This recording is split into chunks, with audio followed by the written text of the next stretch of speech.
मुख्य अतिथि आमर पर्यवेक्षक भारत वर्षर जड़े वरिष्ठ कांग्रेस नेता कांग्रेस वर्किंग कमिटीर सदस्य आंध्र प्रदेशर पूर्वतन मुख्यमंत्री श्री एन रघुवीर रेड्डी महोदय आम सागर अच्छा प्रदेश कांग्रेस कमिटीर पर्यवेक्षक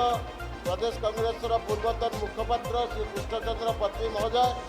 आम सहित अच्छा पुरी जिला महिला कांग्रेस पूर्वतन अध्यक्षा श्रीमती निरुपमा पात्र महोदय और आमर लॉजिस्टिक ऑब्जर्वर शंकर खुंटिया महोदय आज समग्र भारत वर्ष में कांग्रेस सृजन आरंभ करा जायछि एवं भारत वर्षर वरिष्ठ नेता मानक गोटे गोटे जिलार दायित्व दि जायछि कांग्रेस संगठन को सुदृढ़ करने प्रथम कांग्रेस जो जिला सभापति माने होते नेता मानक द्वारा रेकमेंडेशन करा राहुल गांधी और मल्लिकार्जुन खड़गे कांग्रेस सृजन माध्यम कर्मी रेकमेंडेशन जिला कांग्रेस कमिटी सभापति मनोनीत हेबे एवं से अन्य खाली कांग्रेस लोक नुह आपण मैंने जो मैंने सोशल ग्रुप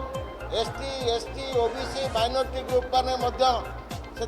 मतामत देवे मानवर श्री एन रघुवीर रेड्डी 7 दिन रही प्रत्येक ब्लॉक हेडक्वार्टर को जी प्रत्येक कांग्रेस कर्मी की भेटे प्रत्येक सामाजिक कर्मी की भेटी मतामत ग्रहण कर रिपोर्ट देवे आज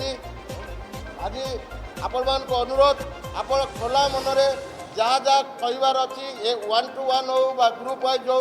रघुवीर रेड्डी को भेटी आपण मन मतामत देवे।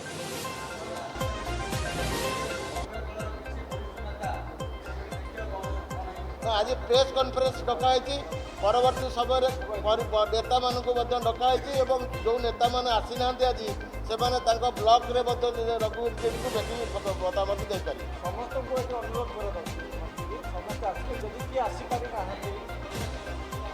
आम 7 दिन अच्छे